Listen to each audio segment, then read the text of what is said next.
Uh, Great, we're recording, and off we go. Let's embark on our final class of this very short course that's just coming to an end before it even begun. Really, I'm going to miss you all, that's for sure. So yes, the final class on how Buddhism helps, and we're on the one on out of the three principal aspects of bodhicitta. The first couple of classes that we have had. The first week we looked at wisdom, the wisdom realizing emptiness, or the wisdom understanding reality is another way to think of it, and why it's important. How come it's the whole basis of our spiritual progress, because it's a way of making sure that we're relating to ourselves and our environment in an unmistaken way. And if we do that, then we can actually find the root causes of our suffering, but also the root causes of happiness and peace of mind. And that way actually put an end to suffering and problems forever. Without it, we will just continue to go up and down. We'll continue to just be putting out fires, and it will never cease. So we might be able to have some respite, but we'll still keep going around and around. And so it's the takeaway from that is that recognizing how we're all connected, we're interconnected, and so what we do has repercussions, both positive and negative. Another way to think of this is that everyone has a history. So we see them, we meet them, and we might make some assumptions, but what we can guarantee is that everybody has a history, has a backstory. It's weird and wonderful, and it influences everything that they do, and it's not immediately apparent. So if we just remember that, we'll already our relationships will be better. On a conventional level, on a personal level, we have an idea of who we conventionally are, but we grasp onto it as if that's our ultimate identity. Like I am a teacher, or I am a good driver, or one of these. And when we grasp onto it as an ultimate truth, that's when we get into problems, because no such thing exists. And we have to keep defending it. Then we get intimidated. Then we have hostility, attachment, all of the rest follows. That led into the second week about renunciation. And so remember, renunciation is renouncing not just problems and suffering, but the causes of suffering. That's the key. Renouncing the causes of suffering. And we talked about the what are the 8 worldly concerns, or the unstable concerns that we get involved in, that corrupt all of our good intentions and distract us, and we can spend a lot of our life maintaining them. For what end? So remember, they came in 4 pairs, to always seeking pleasure and comfort and avoiding pain and discomfort, just on an instinctual level. Seeking gain, avoiding loss. Seeking praise, avoiding blame and criticism. And striving for success and avoiding anything like fear of failure. So as a recap, that's what we talked about. But I'd like to hear from you all. What actually stood out for you for the last couple of weeks? You know, you've come along for a couple of classes. What's something that's during the week has stood out for you, or that you remember as being an aha moment that you perhaps used during the week? Now I've thrown it back over to you guys.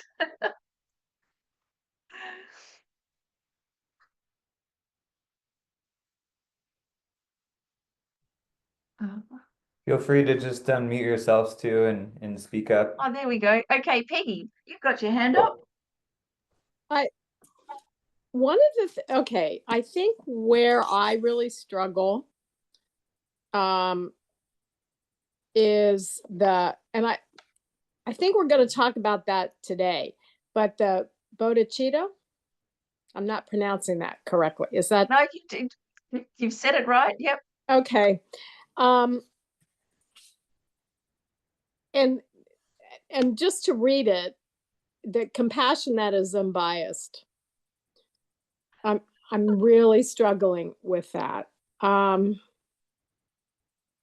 yeah, I know why too. I know, because you think it's a feeling.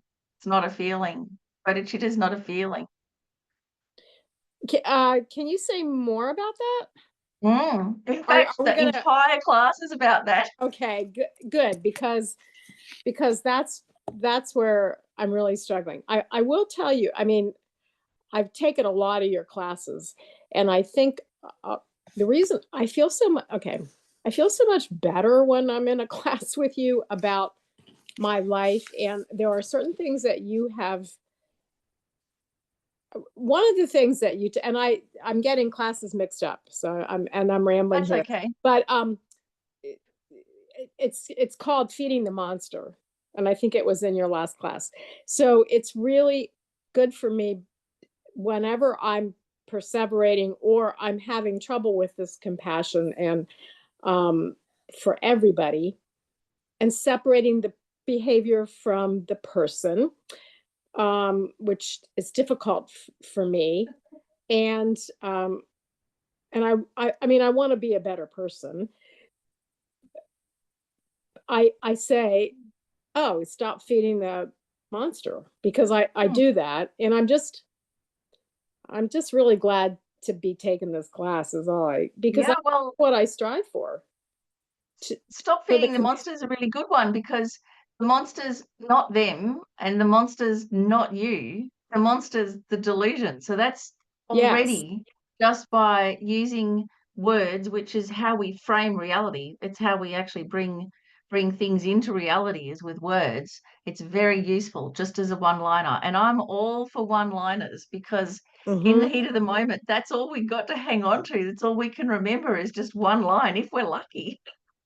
Yes. So yeah, and the other one of it's not the person, it's the behavior. So again, that is supported by wisdom. So we understand that. We understand that how someone appears and how they act is not the same as who they are. It's not all of them. And so that's that comes from wisdom, and it comes from reflecting, and it can end up in what's called a realization. So in Buddhism, realizations are very specific things, and they're a lot more than just, oh, I get it, or you understand something. Because many times in a class we go, oh yeah, and we get it, and we understand it, but that's not a realization. That's a wisdom that comes from listening or reflecting. We might think about it, we might have a rip-roaring debate about it, and it's still not a realization. So realization is where it's an experience.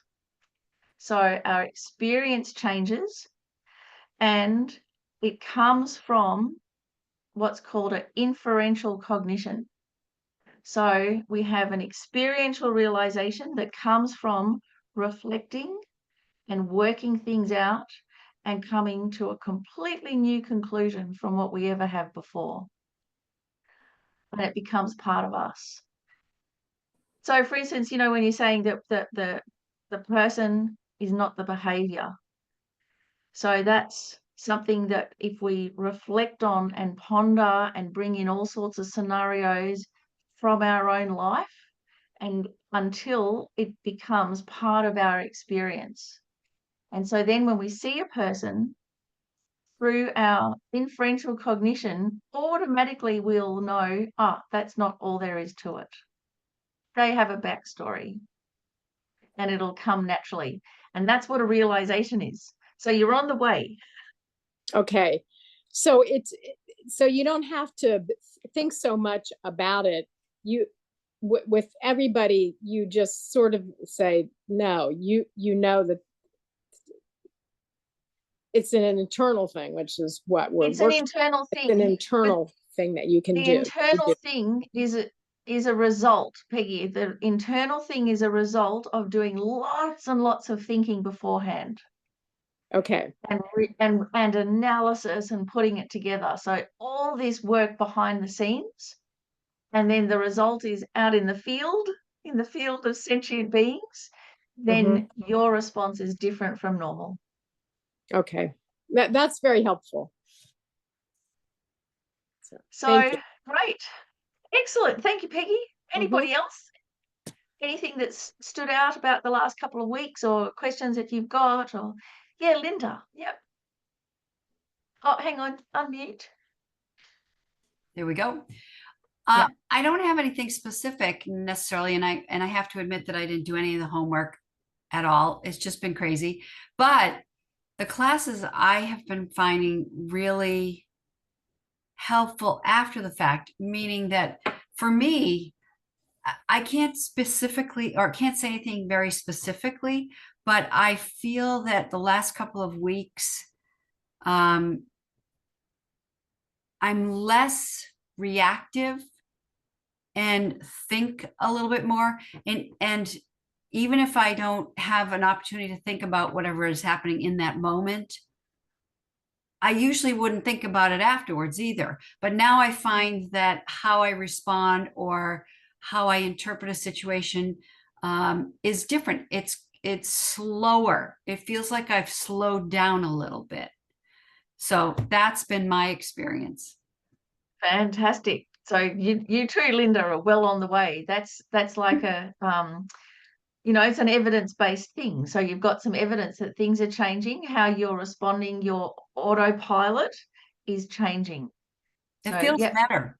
Yeah. Yeah, that's right. Yeah, so we know we know we're on the right track when we start feeling more relaxed, more grounded, a general feeling of well-being. We're feeling better within ourselves.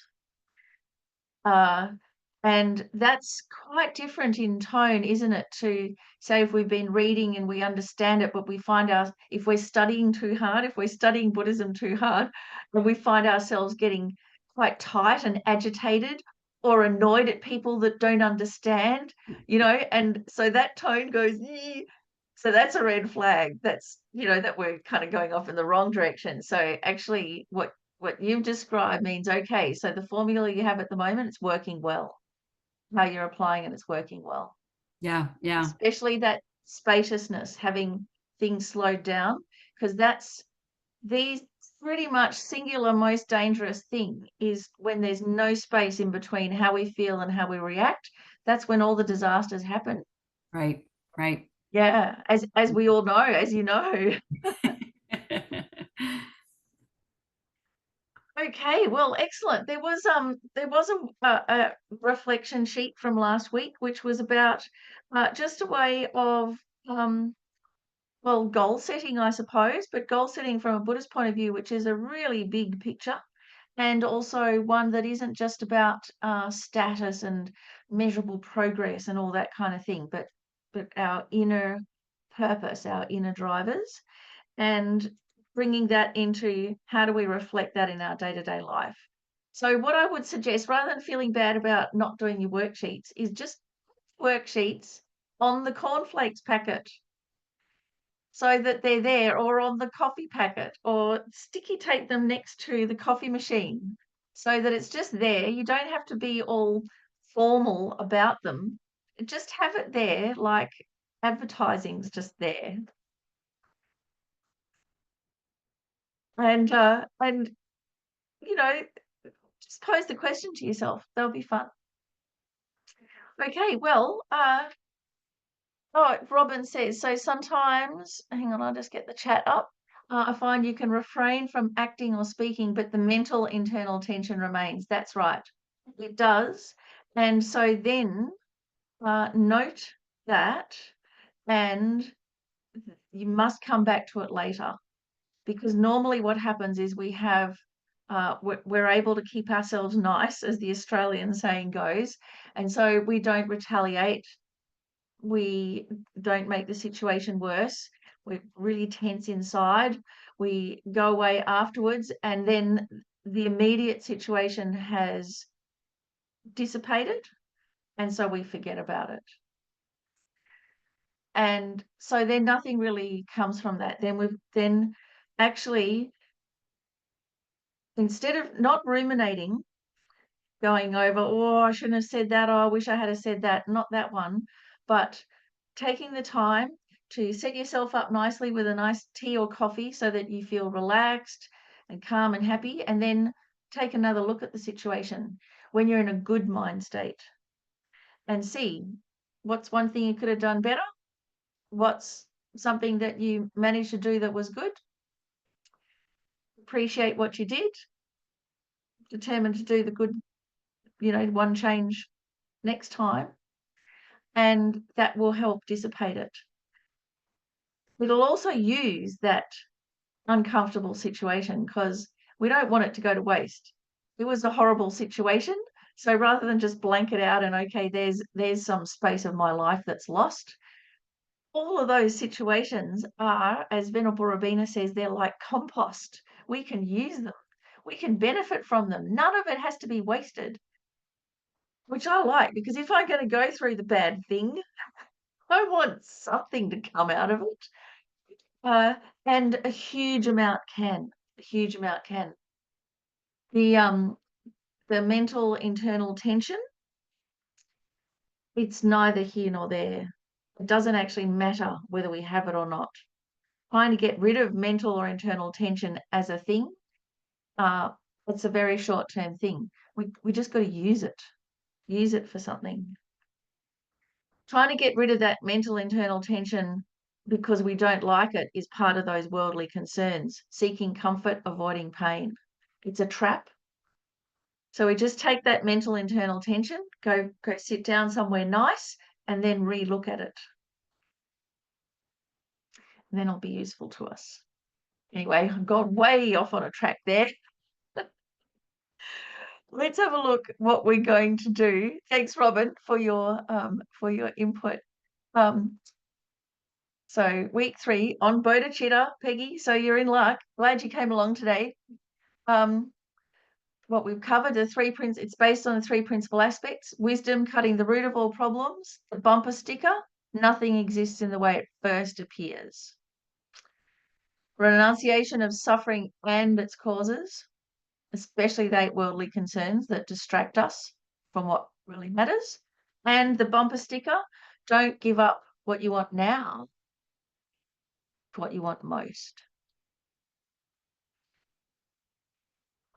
And the reflection sheets. So today, bodhicitta. And before we even get to bodhicitta, intelligent selfishness, which is a phrase that His Holiness the Dalai Lama has used, and I really like because it's very pragmatic. The difference between empathy and compassion, and this is how we avoid burnout. Burnout's a really big thing. And how to develop the foundation of bodhicitta, which is equanimity. So not equanimity where you force yourself, but natural equanimity. And so that's a result of a practice. And then we'll have a meditation on that. So let's just set our motivation, shall we?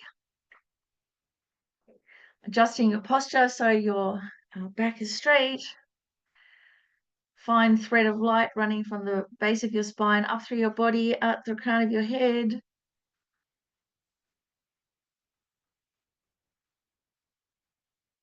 Feel all the weight of your physical form is supported by this thread of light. Your spine becomes aligned, and bring your focus inwards.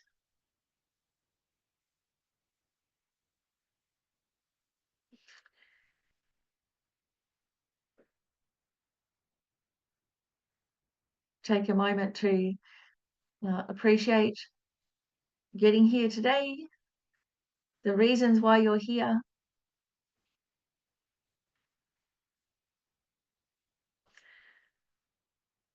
And then recognize that even though it's just us individuals attending a class, it can have a benefit that is for far more than just ourselves. That the whole world is made up of human beings. It's not just an amorphous mass. And how human beings treat each other has enormous consequences. So how we treat others may seem insignificant, but it has an effect that ripples out. Just as how others treat us has an effect and flavors everything in our life. So let's set our motivation that may we have a really positive ripple effect, and that by doing this class, may that ripple effect bring a lasting peace and happiness and benefit to everybody. And may the ripples reach all the way out without obstruction, all the way to full freedom, liberation, enlightenment.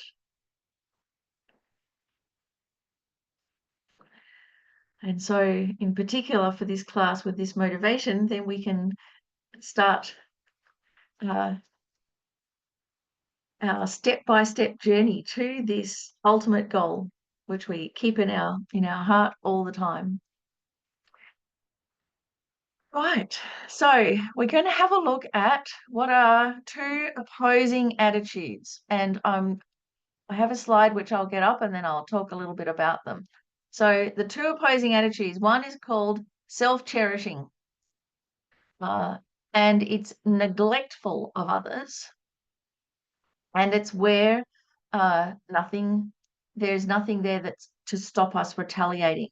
So we get hurt, something happens, and we just retaliate before we know it. Nothing's stopping us.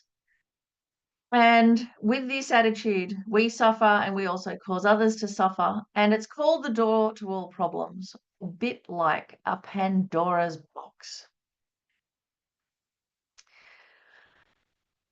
So this self-cherishing is a lot more than just overt selfishness. What it is pretty much it's indifference. So we're oblivious to others, and often when we're quite involved in our own problems, we are oblivious to what's going on around us, to other people's problems. We might kind of be a bit rough with them. And when we're very self-absorbed and neglecting others, we're unaware how we're treating them. And if something goes wrong, if someone pushes me, I just push back, or if someone yells, I just yell back. We have nothing to stop us retaliating. In a way, we automatically harm others without even a intention to do so. And a lot of consequences can flow from this that we did not predict. So let's just take, say, road rage. So when we're driving, we have this sense of personal space, and there's all these strangers around us in other cars. And it's not that we necessarily hate everybody else in cars. We're just all there being forced to share the road. But because we don't feel a sense of community, we think they're other, we put ourselves first, and we're not really thinking about their welfare. And so someone cuts you off in traffic. I mean, this is one of the litmus tests to how your Buddhist classes are going, as to how you respond when someone puts you off in traffic. You know, you've got this scale, right, of how you can respond, and you can see, oh yeah, the classes must be having an effect because I'm not kind of like raging out the window anymore. But you know, just say you do. Just say you give the finger, flip the bird, whatever it is, and you know, you momentarily feel better, you've let off some steam. And then as you're overtaking that person, you look in the car and you go, oh my gosh, that's my grandmother. Now, of course, we'd feel different, wouldn't we? So there it is. When we don't feel a connection, when we're not caring about others, when we're just indifferent, there's nothing holding us back from retaliating.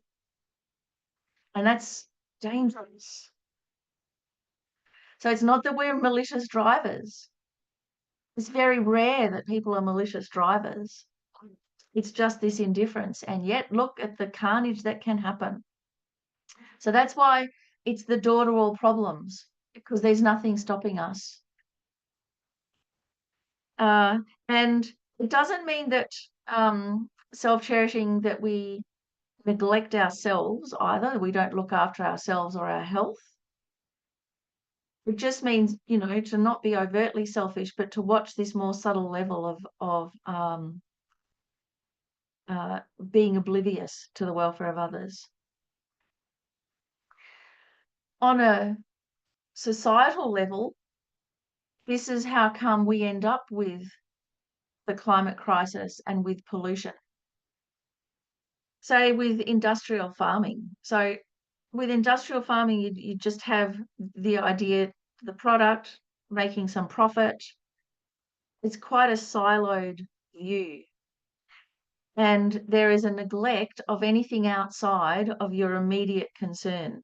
And so then it backfires, because there are long-term consequences like diseases, bird flu, swine flu, and overuse of antibiotics, now making antibiotics useless so that you can't treat staph infections in hospitals and things like that. So these broad-ranging consequences come from just all I want to do is earn a living at this farm. So why it happens is because we're just looking at our own benefit, and we're thinking that the benefit of others doesn't matter to us. But in the long term, it's crucial to our well-being, as we can see when we look around ourselves at the state of the planet. So the reason the state of the planet is in such a terrible shape at the moment isn't through outright maliciousness. It's mostly through this indifference. And in fact, from a Western philosophical point of view, Hannah Arendt is brilliant at this. She talked about the whole notion of banal evil, that evil isn't like some Marvel comic that you can spot. It's just ordinariness. It's banal. So it's quite in line with a Buddhist approach. And it's the door to all problems. So then we've got, okay, well, what's the opposite? And the opposite is cherishing others, putting them first. And so if we do, we automatically take others into consideration. We naturally refrain from harm. And therefore, it's the door to all happiness. And a colloquial example of this is the whole idea of customer service. The customer's always right. So we've heard that, and it's a number one rule of customer service. And what I love about this is that it's not factually true. It's an attitude. The customer's hard, who knows if the customer's right or not, but having the attitude is what counts. So if you have this attitude, cherishing others, putting them first, putting the customer first, then everything goes in the right direction. So I found this quite interesting, because then I thought, oh, okay, well, I'm not outright selfish. I'll just look after myself the same as others. So this is a little disingenuous, because what happens is when you're feeling good, yeah, okay, I can open my heart and look after others. But when it counts is like when you're feeling tired or things haven't gone right, so you're a bit tense or a bit cranky, and then it's like, oh yeah, okay, I'll put others first, unless I have the flu, or unless I'm tired, or unless they do wrong by me. And so we have all these caveats. And when push comes to shove, if there's a choice, we end up with me first and then you. So that's why cherishing others, it heads this off at the pass, and it starts off with you first, then me. Because that's where it counts.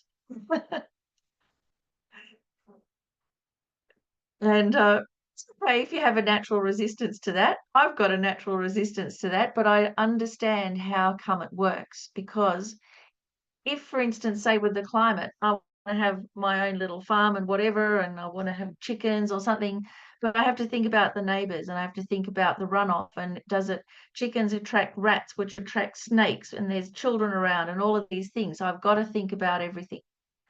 And if I think about not just what I want, but I think about the full environment and everybody in it, then it's better for all of us. Then you have chickens, you have neighborly harmony, you have a nice environment, the whole lot. So in that way, it's the door to all happiness. And so this attitude of putting others first, so you always think about the effect of your actions, means that you can't go wrong. So you can relax. What you do, you're going to do the best that you can automatically. You can relax a bit.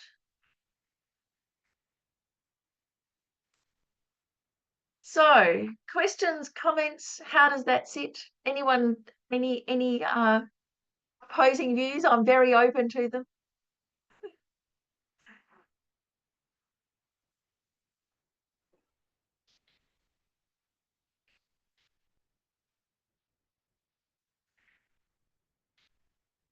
Oh, yeah, Peggy. I think you Yeah. can get resentful about putting other people first all the time. I mean, So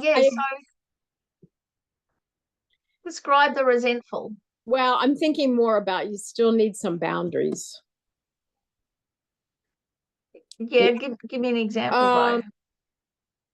If you put somebody first, I'm not sure I'm going to be able to, where you don't really want to put them first, or you feel like they're taking advantage of you because you're always putting them first, and your needs are not met at all. Although I understand what you're saying, because in the long run, it is the door to happiness. I agree with you on that, or I agree with that principle. But sometimes I think then we don't know ourselves if we are always putting somebody else first. Actually, I think that's the key to it, of not knowing ourselves and our conventional limitations. So, I mean, I really get where you're coming from here, and mostly it's women, mothers, the mothering role. You have to put others first, and so you do, and so then you end up neglecting yourself, and so it can have terrible consequences for you. But the long term of the family stays together, and the kids get raised and all of those things. So it is, you put others first because of this long-term view. So that's not the problem. That's actually the way to have a family. Everyone has to put the family first and themselves second, or it's a dysfunctional family. The problem then is that we don't know where to put ourselves in there. And so we, like you said, we don't know our own limitations. So this is where actually really understanding bodhicitta will come in, because there is our intention, and that's different from what we can actually do physically. So there's the intention. Say, for instance, I want to liberate all sentient beings from suffering, but the activity, what I do, it's very constrained. So they're two different things. And what happens is that we get very absorbed in the activity, and we lose track of our intention to help others, to liberate sentient beings, and it turns into, well, I've got to put them through college, or I have to, do this physical thing, or that, clean the house, or do all of those physical things. So we get stuck on those things. That's the first thing that happens. And then we find we can't achieve all those things, so we feel bad. And then we want to get rid of that bad feeling. So we go, okay, I'm not going to do it. And we get rid of our intention. And that's what burnout is. It's where we get rid of our intention. because we haven't been able to do the concrete this and that. Mhm. So we're getting mixed up here of the what's called, say, for instance, the intention of generosity and the substance of generosity. And where we can't do the substance, then we ditch the intention. And that is a tragedy. So that's where I think the problem is, not the putting others first. The putting others first is actually like a safety, it's a safety net. Robin Okay. says, sometimes it might be that others receive most benefit, especially in the long term when we look after ourselves. Yeah, that's true too. And that's also how we calibrate it. If we know, okay, if I go to work today, I definitely will get the flu and then I won't be able to work for the next month. So then you stay home. But that comes from knowing yourself. So I think Peggy raised a really good point too, of that is part of the key. And knowing ourselves is being able to be very honest of what we're capable of in our conventional level without losing our big, big intention. Mhm. Okay. Yes, so we're right deep into it straight away. We are. Great. Okay, so now the next one. So the key to happiness. Self-cherishing versus cherishing others. Why does looking after number one bring us more problems and alienation and suffering? That attitude of just looking after me. How come caring for others brings us happiness, even if we're having a hard time personally? You know, even if we're able to help even just a dog or a cat. We can be having terrible marital difficulties, but we've been able to save a little possum from the road or something like that. We feel really good. So this is an indication that we want to be free of problems, but how we're going about it doesn't work. How we're going about it is very superficial. And actually, this self-cherishing versus cherishing others, it's what's called counterintuitive. So we hear, oh, we've got to put others first. And we go, no, what about me? But actually, if we do put others first, we will feel better. It's a counterintuitive thing. So if we want to be as happy as possible, we should devote ourselves to the welfare of others. It's a formula that works. I can give you an example. We've all had the wish to go on a holiday, and some of us have managed to go on a holiday. If you've gone on a family holiday, it's a mixed bag, isn't it? It can be pleasant, but it could be a disaster. So what determines that isn't necessarily if things go wrong, if you lose the luggage or the bookings or get sick.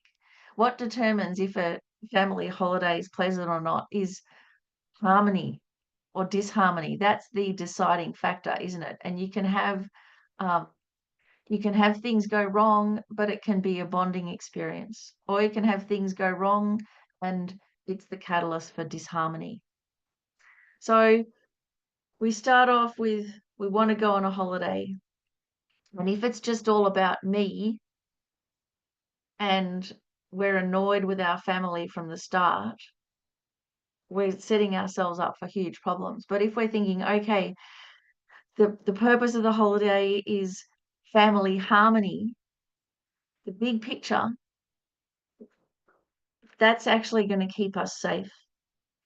And it means that when things inevitably do go wrong, we're not going to get overly upset about it.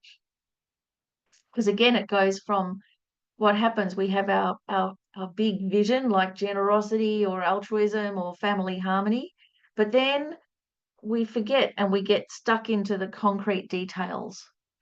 The tickets, the luggage, and the water slide isn't as big as I thought it was. All of those things, we get stuck into the concrete details and we forget the big picture. Harmony, spending time with our family time. So there's a difference in the quality of the feeling of it, and it comes from the motivation, whether it's just for me or whether it's for everybody. Now, if you're a mother or the chief carer of the family, you tend to go over too much to the other extreme and go everybody, but not me.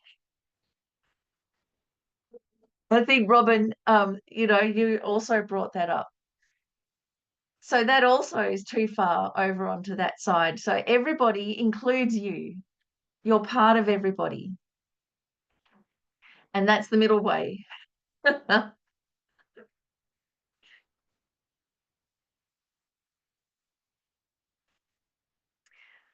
So there's a quote from His Holiness.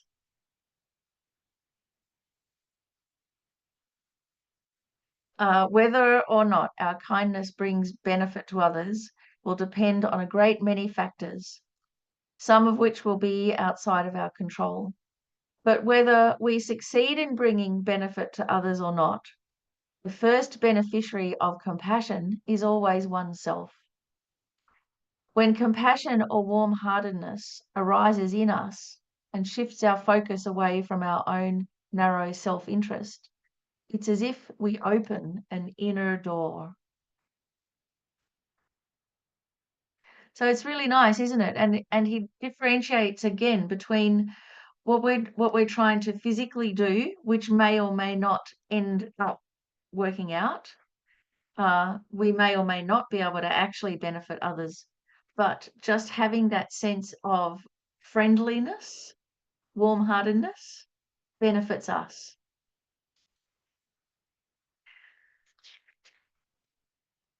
So this also brings us to, well, actually, what is bodhicitta? So here we go. This is the biggest wish that there possibly is. Bodhicitta, the altruistic intention to become a Buddha for the benefit of all sentient beings. So there's nothing bigger than this intention, than this wish. It's got two parts to it. So one, the wish to develop the limitless compassion, wisdom, and skill, which is another way of saying the wish to become a Buddha.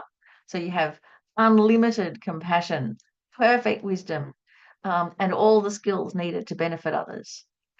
So that's the wish.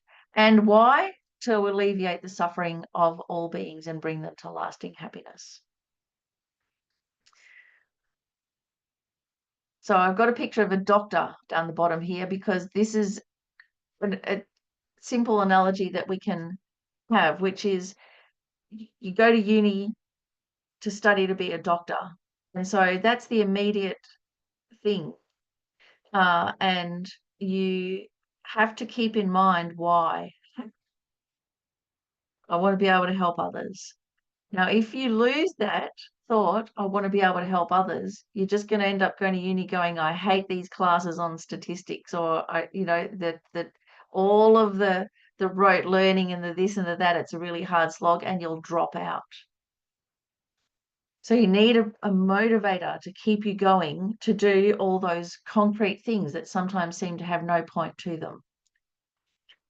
So you have this, the support is always that wish that, yes, I'm going to be able to benefit others. How wonderful. And that keeps you going. And, then you develop those skills, and it takes a long time to be a doctor. And so whilst you're studying, the world is burning around you, and you might feel, well, what good am I doing? But it's okay. It's a long-term view. So many times we might think, oh, I'm just navel gazing here. What am I doing out in the world? I'm not saving people this second. But that's because we have a long-term plan. We've got to have a long-term plan. We help whenever we can, but we've got this big long-term plan.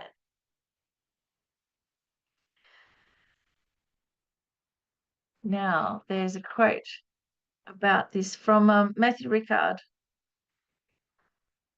The wish to allay others' suffering, which may inspire a whole lifetime's work, is an admirable ambition. It's important to distinguish between negative emotions like desire, hatred, and pride that solidify still further our self-centered outlook, and positive ones like altruistic love, compassion, and faith that allow us to free ourselves little by little from those negative self-centered tendencies. Positive emotions don't disturb our mind. They reinforce it and make it more stable and more courageous. So there is a distinction between two types of ambition. Positive ambition, the pursuit of others' well-being by all possible means, the fervent wish to transform oneself, is the cardinal virtue in Buddhism. Positive ambition. In fact, Buddhists nurture one main ambition without any limits, that of removing the suffering of all living beings throughout the whole universe. That sort of ambition stops you succumbing to inertia. It makes you strong-minded and determined. So the distinction between positive and negative, selfless and self-centered sides of ambition is important. You could say that ambition is positive if its aim is to help others. That's the simplest definition. Conversely, ambition is negative if achieving it is detrimental to others. And an emotion is negative if it destroys your own or others' inner peace.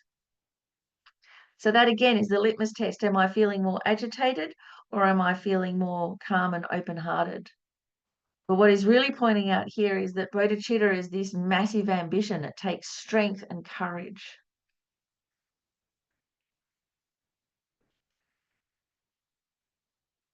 So we've got a couple of misconceptions when we talk about bodhicitta. Common misconceptions. It's not a highly emotional state. It's not a feeling. Bodhicitta might be motivated by a feeling at first, but actually it's an activity. So this is important to know because you can care deeply without necessarily feeling warm. So for instance, I might care deeply about the local wildlife, but in Australia, there's a lot of poisonous creatures, and there's toads and there's snakes and there's spiders and whatever, and I don't necessarily want to hug them, but I do care about their well-being, and I do want them to be able to live harmoniously in the environment. So just simple, compassion like that. It's not a highly emotive feeling. We notice it when it's emotional, but that's not all it is. So bodhicitta doesn't mean that you feel all overwhelmed all the time. Actually, bodhicitta also comes from reasoning. Also, bodhicitta is not an overwhelming burden. So many of you know that, like, I was brought up a Buddhist, and so I heard about bodhicitta when I was very young, when I was still in primary school, and I was quite overwhelmed by it. I'm like, oh no, what can I do? I'm only 7. It was really full on, and I felt it like a great heavy weight. But actually, it's not something that paralyzes us. It's an inspiration. And if we're feeling overwhelmed and paralyzed, it means we haven't got all the elements of it right. We haven't collected all the elements yet. And so it's a little bit like, for instance, like I hate cooking. And so I never cook for myself. I just have the delivered food, or I eat out of a can. I don't even put it in a plate. I just don't want to think about it. But maybe once every couple of years, I might invite some friends over. And then I like to put it out on nice plates and have everybody have a beautiful glass with their water in it, but it's a crystal glass, and they have nice serviettes that match, and it's a joy. So it's not a burden. It's like, oh no, all my friends are coming over and I have to make something nice for them. It's like, even though I hate thinking about food, I'm thinking about food because I'm thinking about how nice it is to give them something like this. So that's the thing. That's the difference. And if we've lost that enthusiasm and niceness, don't beat yourself up about it. Just recognize, oh, I've lost a piece of the puzzle here. we've lost that warmth and connection to others where we just naturally want to help them. Bodhicitta also means it's not that we can't do anything until we're a Buddha. We can start right now helping others. Even if we never leave the house, we can still help others by training our mind to be open-minded, to be friendly, and practicing that. We can do that in meditation, in our reflection, in our reading, so that then when we do leave the house, talk to a taxi driver and a shop assistant, we're ready. We know that we will offer our best. It also doesn't mean that we just become passive and try just to minimize conflict. Doesn't mean passivity. We can still defend the vulnerable. We still have to stand up for human rights. We still have to do all of that activity. But if it's going to work, it has to be done without hatred. If it's motivated by hatred or dislike of other people, in the long term, it will end in disaster. So it still can be really passionate. And we still might have to go to demonstrations and do all sorts of things, but it can't be through hate or it won't work. So that's the real challenge, isn't it? Okay, so that's a little bit about bodhicitta. What questions do we have about this? So Peggy, anything come up now? You know, this was your hot topic of the day. Has it clarified anything? It's clarified a lot. I'm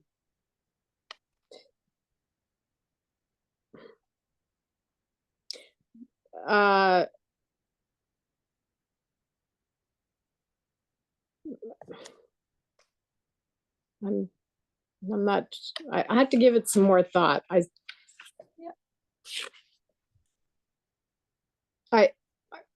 it's, the thought is that it's what you said, it's more of an internal thing, and and you do it, I can't remember exactly the words you said, but you do it because you want to do it, not because you think you have to do it.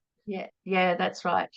Yeah, so and that you had thing a statement of I should, or that's kind of Yeah. like an outside, it's a top down, it's an outside pressure.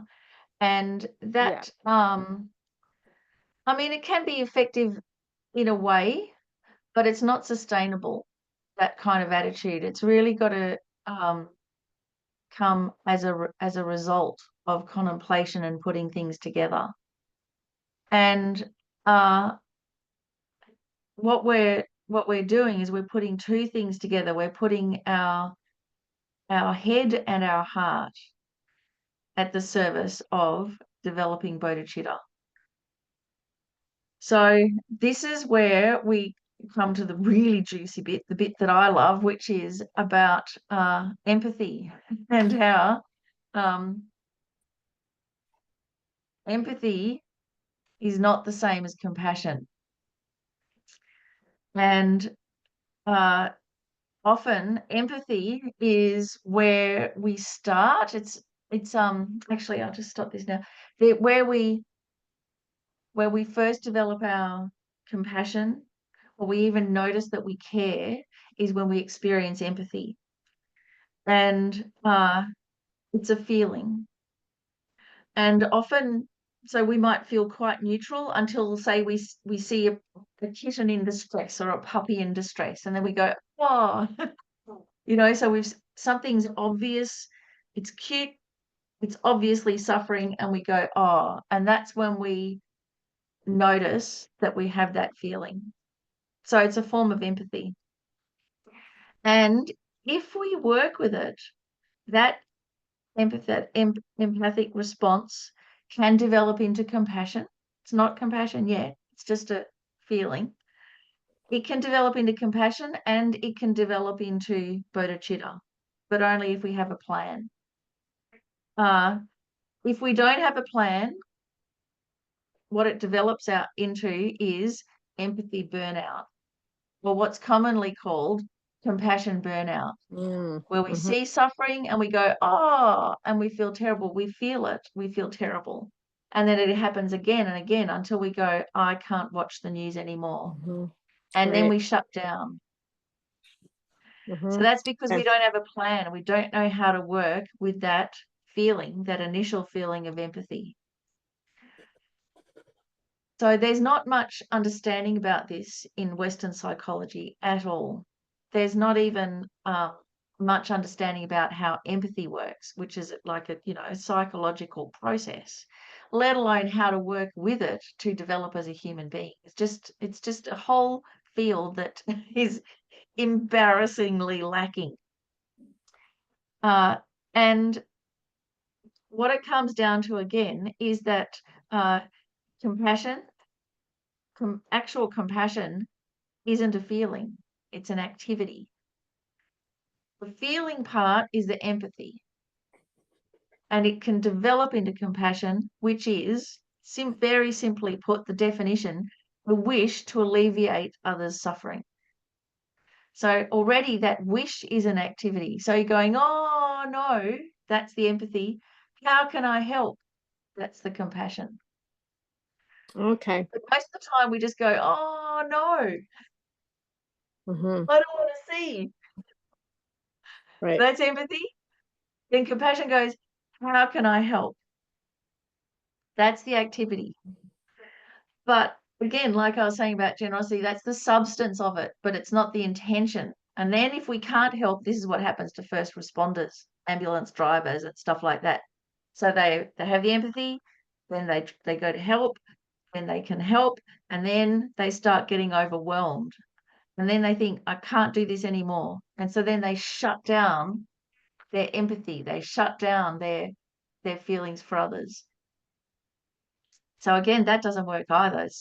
So the whole Western approach, especially in the health service and first responder industry, is, oh, you have to separate yourself. You have to stop feeling for them. That's a disaster. If you do that, that is a disaster for the patient and for you. But that's the only response. I mean, it's just, yeah, unbelievable. So here we go. Let's have a look at empathy, which is the precursor to compassion, which is the precursor to bodhicitta. So empathy, already there's two types of empathy. So Robin and a few of you who've come to my classes, you'll know about this, but I just love coming back to it again and again. So the two types of empathy. One is called affective empathy. It's when you feel for them. So it's when someone's crying, at a wedding, people are crying and then you get all teary too. It's also when someone's vomiting and you watch them vomit, you feel a bit like vomiting yourself. That's affective empathy. Or if you're watching an operation on TV and you go, you get all squeamy, that's affective empathy. There's another type, it's called cognitive empathy. And that's where you think it through and you can put yourself in other people's shoes without being overwhelmed by the feeling. So cognitive empathy is where, for instance, a lot of parents, when they're trying to grow up their toddlers and their teenagers, they try and put themselves in their shoes and go, well, what's it from their point of view? And explain it to them from their point of view. So that's cognitive empathy, as opposed to if the parent becomes just like the toddler, would explain it. That would be no good. Or if you go to the doctors and you vomit into the waste paper bin at the doctor's, and then the doctor vomits as well. No way. So they've got to be able to have cognitive empathy, understand exactly what's happening without it overwhelming them. So they work together, don't they?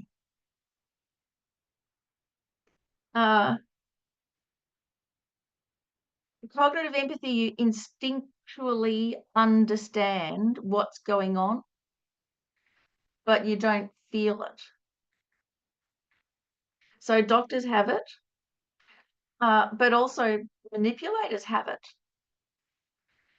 And torturers have absolutely brilliant cognitive empathy. They know, bullies also, they know exactly how to get you right where it hurts. So it's a mixed bag. It's just a particular skill. It depends how we use it. Effective empathy as well. If we are so overwhelmed when someone is suffering or crying, when someone tells me about their problem, about breaking up from their husband, and I start crying too, and I'm a blubbering mess as well, that's no help. And people who are all heart, they are all heart, but they're not necessarily any help either. So we really need to be able to use both of these. So how do we put the two together? We use our existing feelings. So whatever feelings, whoever we feel compassion for, and, don't start with the politicians. It's really difficult to feel compassion for the politicians. Start with the cute, fluffy animals that you automatically feel compassion for, or whatever, those existing feelings. And sometimes it's our pets, for instance, that we just unequivocally care for. There's no hidden agenda in there at all. It's just a pure relationship. It is what it is. So use those existing feelings.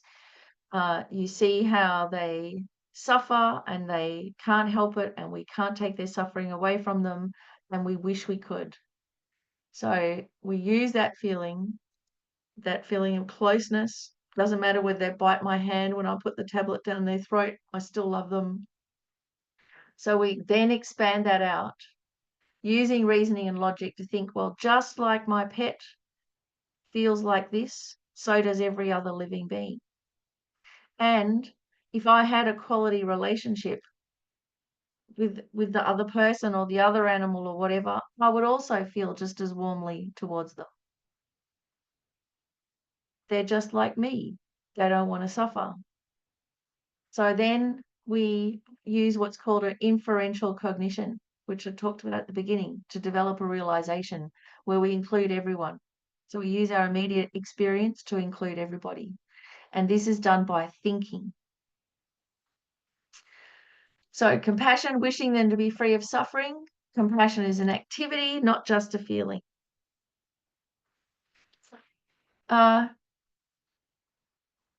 So how's this sitting with everyone, this marriage of the two types of empathy, that using them as a combined skill then to develop? Can you see how it's going to work together? And that actually bringing compassion as an activity into our experience, we need to have both. It has to be supported by the thinking, because otherwise what happens is we only feel compassion for the really overt suffering, or the suffering of the cute ones, but not the suffering of the others. For instance, the suffering of the politicians. I mean, the only reason they're acting unskillfully is through suffering. It's not through happiness. And yet, it's not as obvious to us, so we don't feel that kind of empathy. So we have to get there through thinking.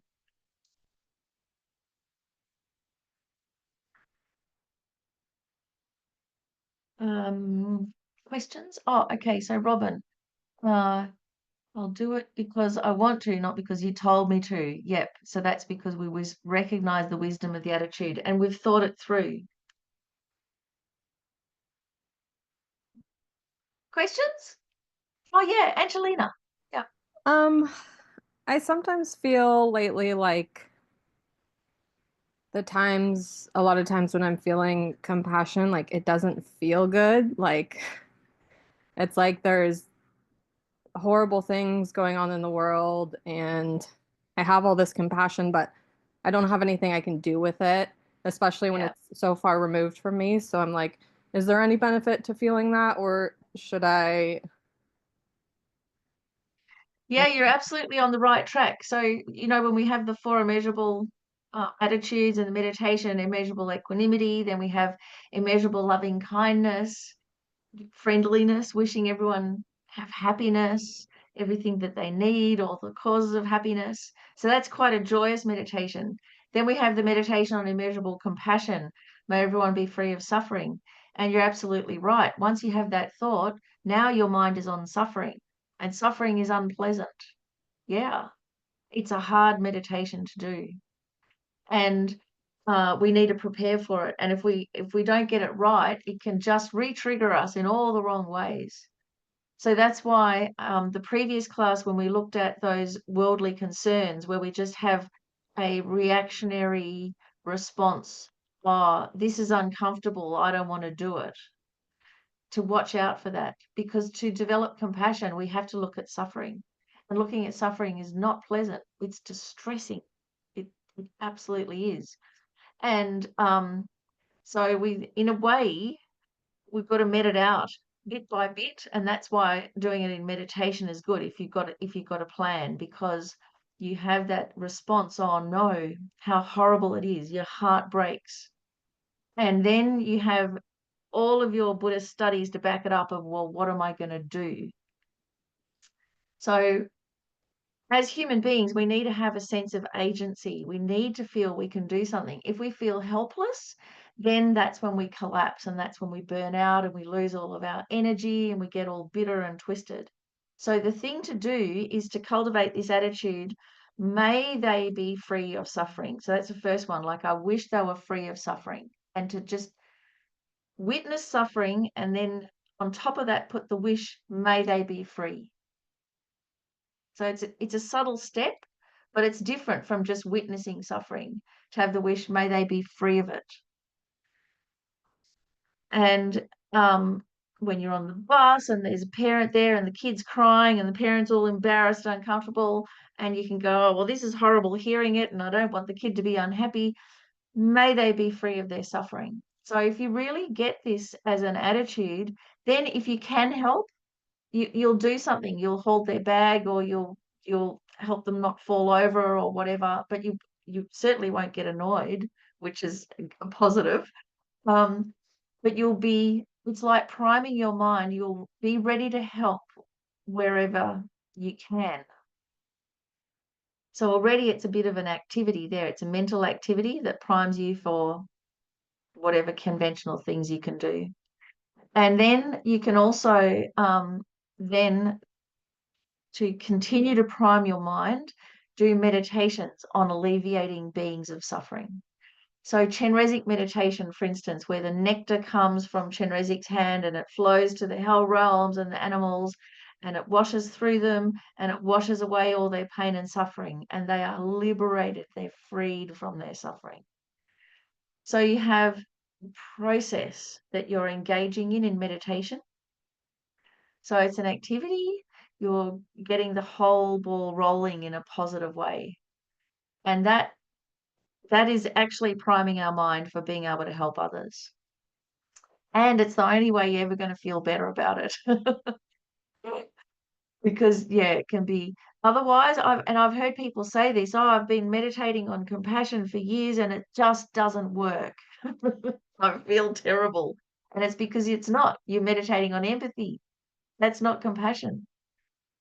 So the compassion is the doing, and the Chenrezig practice, where you, in your mind, instead of having flashbacks of all the suffering, you layer them over with Chenrezig's blissful, calming nectar flowing through all the battery farms and the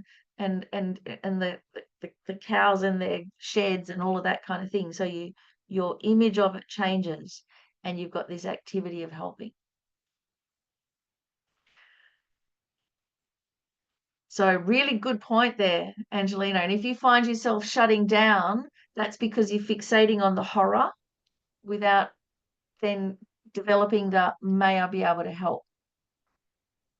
And actually the Four Immeasurables meditation, the extended version, it goes, how wonderful it'd be if everyone was free from that suffering. So you have this kind of endpoint vision of all the beings being free of suffering. You wish them to be free of suffering. And then you think, may I be able to do something about it? And then before you get all overwhelmed like 7-year-old me going, but what can I do? Then you ask the Buddhas and the gurus, please help me to be able to do something, because it's not just us by ourselves. It's we have the help of our immediate teachers, of our holy gurus, and the entire through history, all of the beings that became enlightened and actually did this. We have this entire family tree to rely on to help us. They're there to help us. They're there all the time to help us, and we forget. So we ask for help. And then off we go. Yeah, Robin says meditation on horror is not helpful. No, it's not helpful if we're just re-triggering ourselves again and again. We have to do something with it.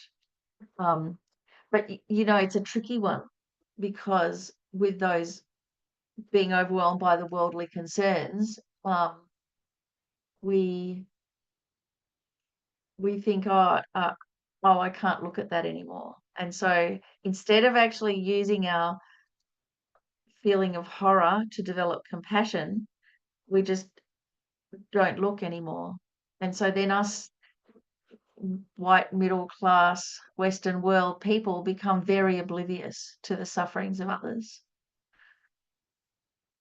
So ironically, then when things go wrong in our world, it's kind of good, because now we have to look at politics is important, and dealing with hate speech is important, and the whole social fabric is important after all, because now it's affecting us.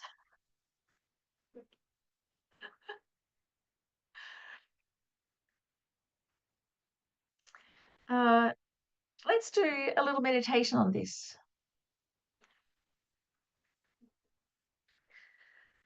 So it's an equanimity meditation, but it's a nice one. It's not a flatlining one. It's one where you feel good at the end.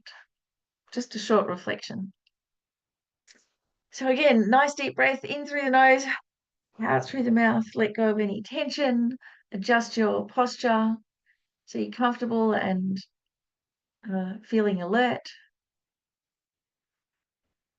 And imagine that you're sitting on a gently sloping hillside, and it's a beautiful sunny day.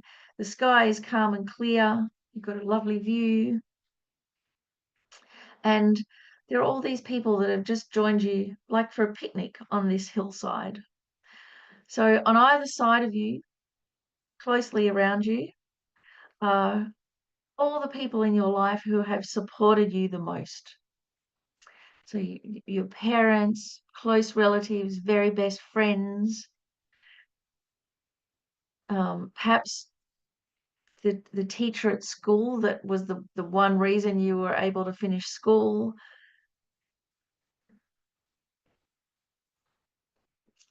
Think all of the people throughout your life that have supported you, arranged sitting behind you on this hillside. All the people that lent you money, that were kind to you, that explained how to use the internet, that helped you find somewhere to live, that taught you how to drive, how to read. All of these people, a vast array of people, anyone that's helped you in a hospital, in a bank, in a library, on a bus, they're all behind you. They have your back, literally. So this world of support, feel how it's radiating out from your heart, this feeling of just gratitude and warmth and friendliness towards everyone. Just naturally bursting from your heart. And of course, you wish them all the good things in life, to be happy. And imagine that light rays actually now start emanating from your heart with this good feeling, this warm-heartedness. And the light rays, like they hit all of the people around you. And when they hit with the light, they're completely relieved from their problems. They become happy.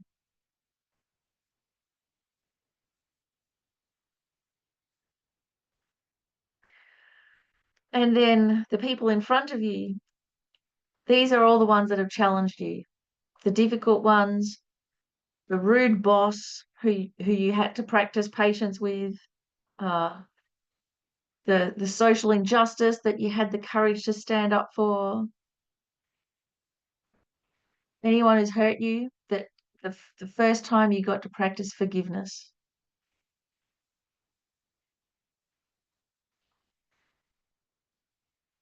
And feel that the warmth from your heart flows to them as well, and it frees them of their negativity. It washes all of their distortions and prejudices and negative minds away, and they are freed of that bondage. And their negativities fall from them like a crusty shell.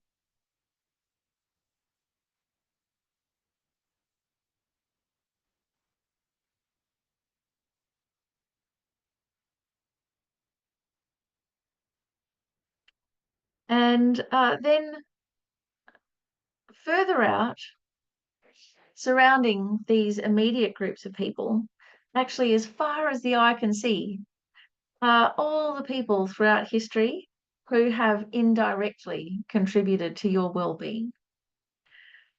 So the person that invented the printing press, the people that invented all the various computers and computer programs, the various people that invented reading glasses through fear of their life,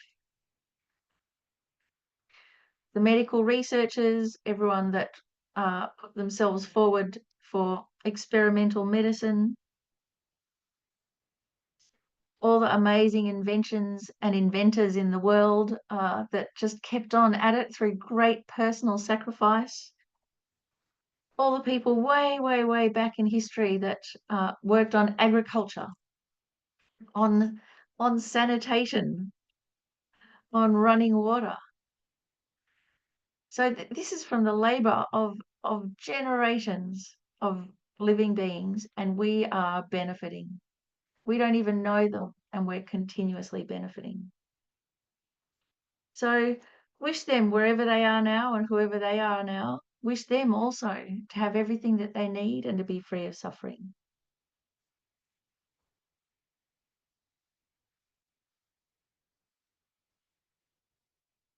So as you breathe out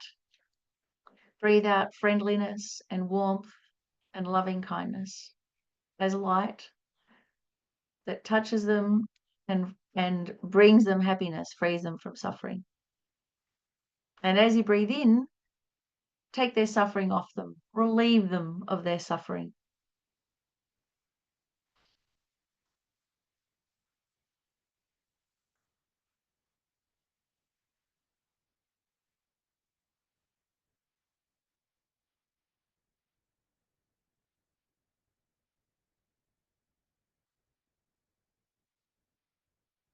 And so then to bring this contemplation to an end, recognize that this is actually the state of affairs.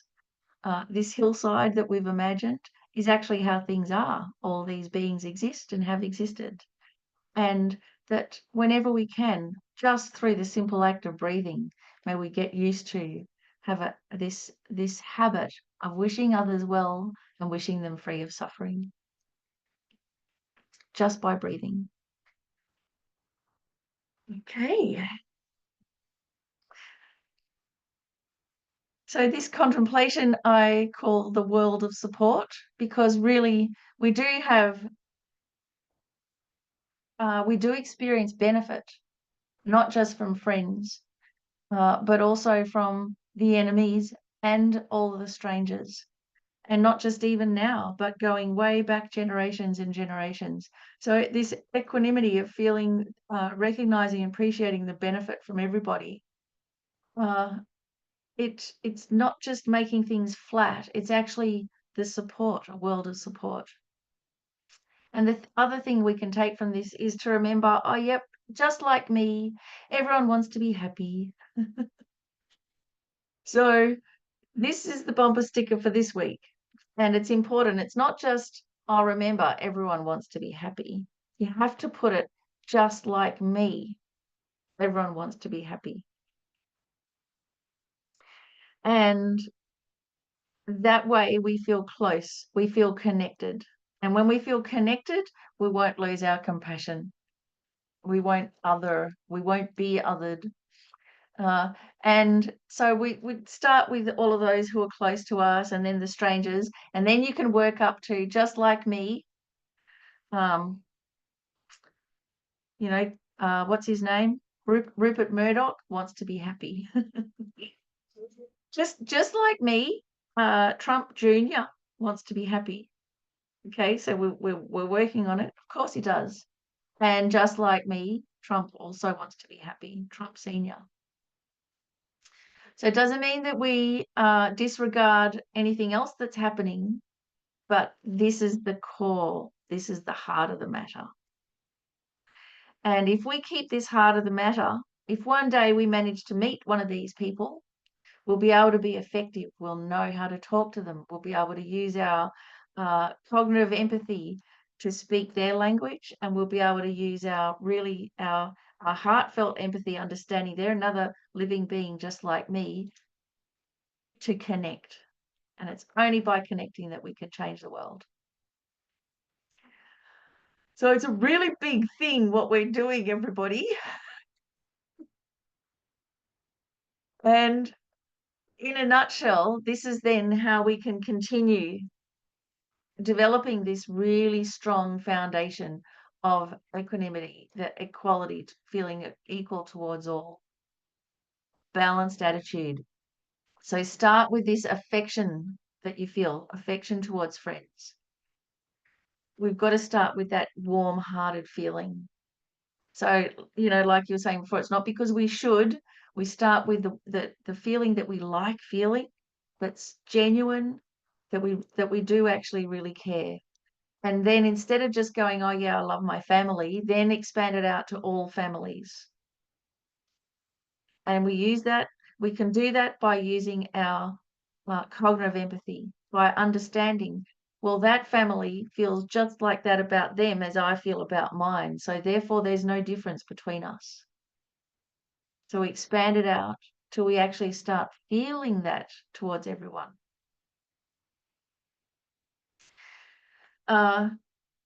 Then feeling warmly towards strangers. So instead of this picture of the stranger like, meh, whatever, instead of that flatlining feeling, because we don't have any overt connection with strangers, we don't really feel anything towards them.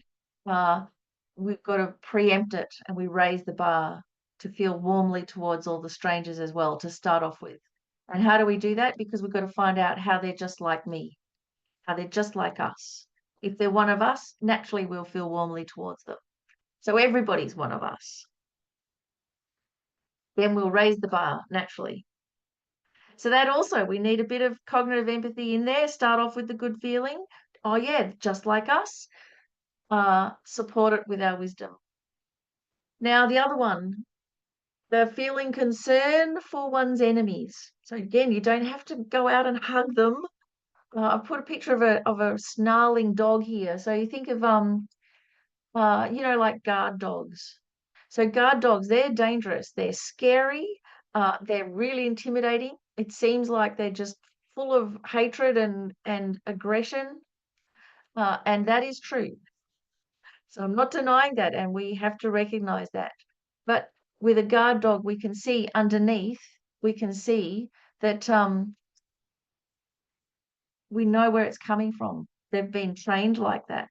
They've often been mistreated.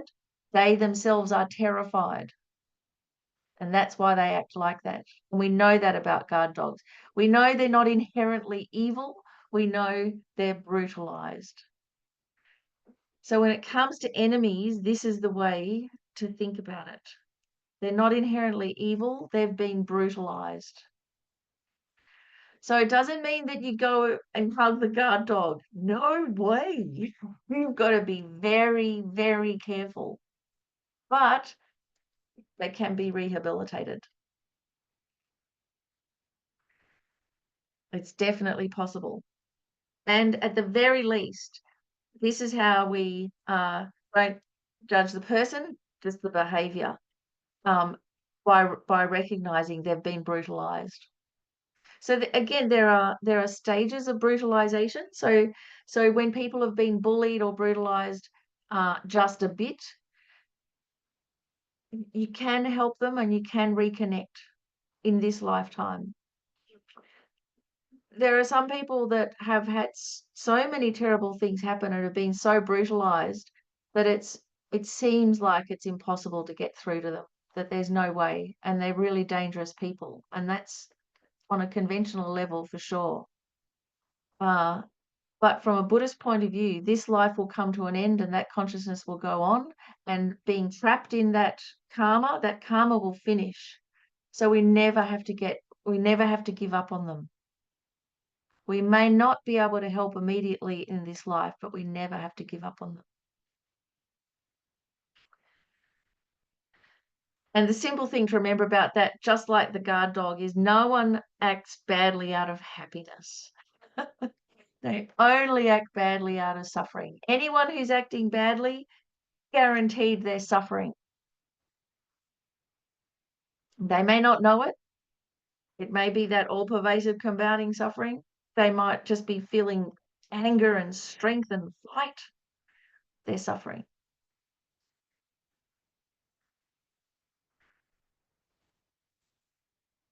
So before I do the summary, questions and comments about this, about this type of developing equanimity?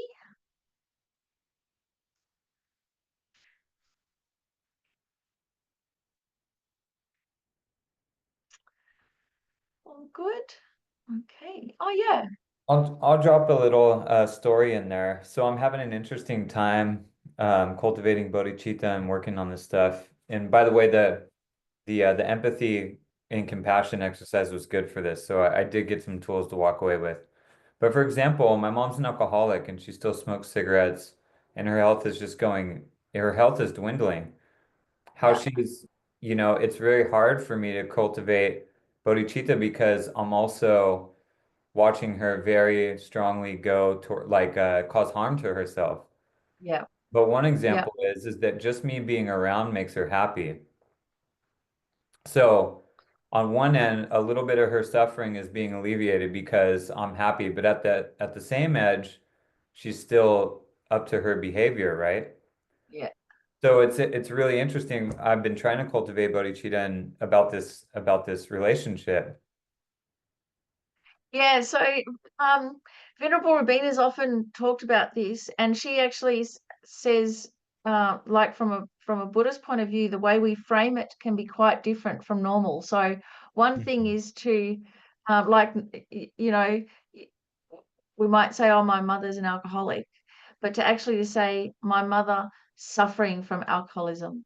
That's right.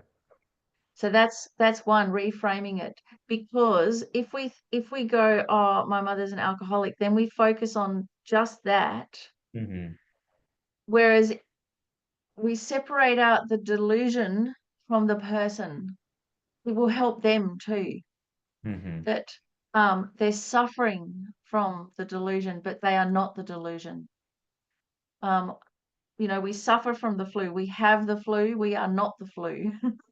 And Right. the same with alcoholism. And so probably why your mother is happy when you're there is because you're relating to not just an alcoholic, you're Mm-hmm. relating to mother. That's right. Yeah. And that's what helps connect her back to something good. Mm-hmm.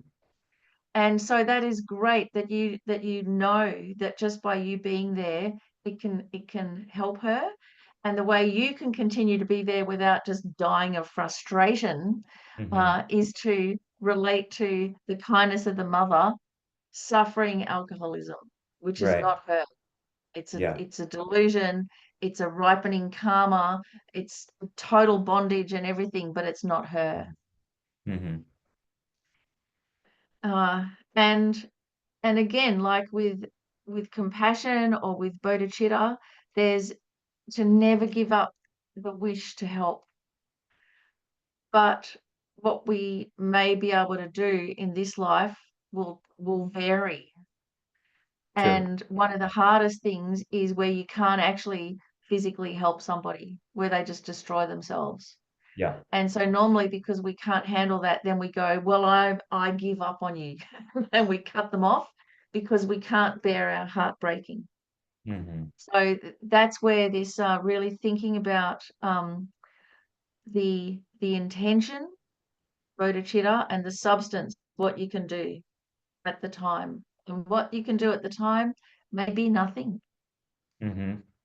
except just be there and always have the intention. Well, from my side, I always want to be able to help. And one day you're going to be able to receive the help, but I'll never give up wanting to be able to help.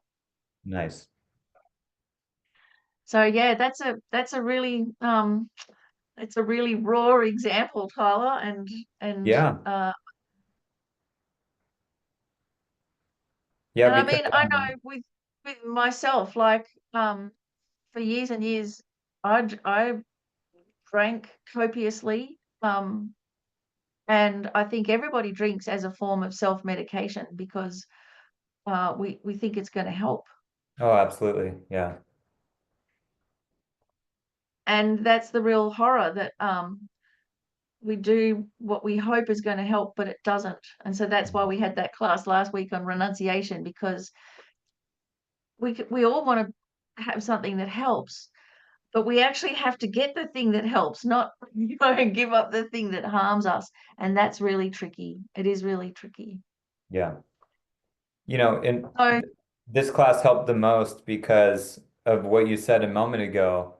You know, these beings that are suffering on the planet that we're interdependent on, they may take their suffering all the way to the end in this lifetime too. So in the meantime, to cultivate this bodhicitta, there you shared a lot of stuff that can really help us. So yeah, yeah. good, Yeah. good. Thank you, Miffi. So that means that's our bit for world peace today. That means we've actually done something good for world peace. This is going to count. So okay, so the summary for today's class: intelligent selfishness, starting off with that. So yeah, we can look after ourselves, but let's be smart about it. Let's have the long-term view so it doesn't backfire. If if if we ourselves want to be as happy as possible, the best way to do that is to devote ourselves to others. And we'll find immediately that we get some much more deeper, lasting happiness. Without developing equanimity, this equal feeling of good-heartedness, if we have partiality, just wanting to help these ones but not those ones that we just can't find any connection with, that leads to violence and hatred. And so then a good person can end up being violent. So we don't want that. So we have to develop this equanimity. Using both affective and cognitive empathy to develop unbiased, impartial compassion. We can all do it, and we already do. If we can notice it, then we can get better at it. And with bodhicitta, then our own life becomes good. Even though it's about others, our own life automatically becomes better. And the bumper sticker, just like me, everyone wants to be happy, just like me.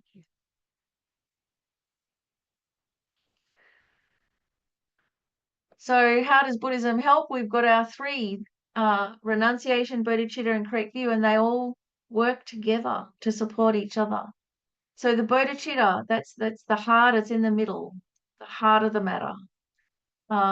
And while we're trying to develop bodhicitta, the very least that we can do is minimize harm. With that attitude, others first and then me, that will minimize the harm, and that we're halfway there already. If everybody in the world just minimized harm, we'd have a peaceful world right there. So then once we've developed that attitude that keeps us and others safe, then we just try to help, but it's according to our capacity. And sometimes we may not be able to help. And if we get stuck on what we're doing physically and forget our intention, we'll get burnout. So that's why this bodhicitta is something to refamiliarize ourselves with again and again. And what will keep us on track is renunciation. So the renunciation meaning that we give up the causes of suffering as well as the suffering. So we give up the alcohol, and have all the courage and support to be able to look at, well, how can I make things better? Don't have to give up wanting to make things better. But if we stop that panicked reaction, and really alcohol is a way of dealing with that panicked reaction by becoming aware of those 8 worldly concerns and how they dominate us all the time. If we just even become aware of them and go no and push back a bit on them, we will naturally be less stressed and we'll be able to stay true to our values. And if we do that, we'll be happy even if things are hard. And what supports all of this is the correct view, is our wisdom. So it's not our feelings that support us, because they go up and down, and you know, they can be difficult. What supports us is our wisdom, a correct view of reality. And that is recognizing that we are connected, whether we feel it or not. And that because we are connected and we all matter, we have to save the planet. And we've got to find ways to do it straight away, because otherwise it's going to be too late. And so we have to have the courage to sit with that really scary thought, and know that there's something that we can do about it. And even if we never leave the house, we can still work on our mind so that we're primed. So there's a feedback. There's a worksheet, the bodhicitta worksheet, just to get started on equanimity, using intelligent selfishness, and that meditation of the world of support to do. And so yeah, stick the worksheets on your cornflakes box, or where you charge your phone, or somewhere really that you just can't help but glance at them, and just do them by accident, folks. And keep them, because if you come back to this course again, or in a few months' time, you revisit those questions, you will see you've changed. And there's just nothing more encouraging than that, is to see, oh my gosh, I've actually developed as a human being, and here's the proof.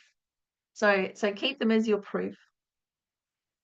And thanks very much, everybody, for coming. Let's dedicate the merits.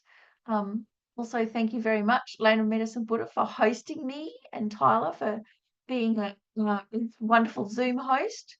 It's so nice to be able to connect with everyone across the great ocean. And it's nice to have the people here on this side too coming along as well. So let's feel really good about it all.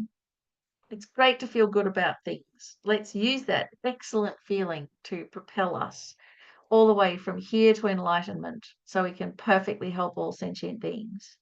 And think of all your motivation for coming to this class, and the work that you've put in, and dedicate it just for this really pure aim, a really courageous aim, and recognize by the power of cause and effect, it can come to pass.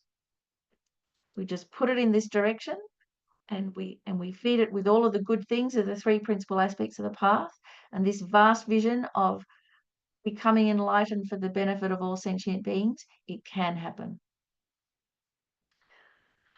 So thank you so much, everybody. Have a great rest of the week, and come along to the rest of the classes that your centre holds. Stay in touch.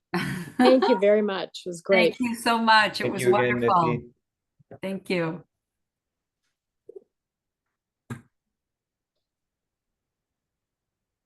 Thanks everybody again on behalf of Land of Medicine Buddha. Linda, good to see you. Mary.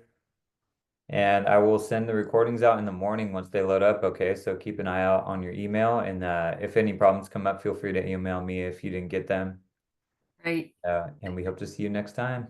All right. Thanks, Tyler. You're welcome.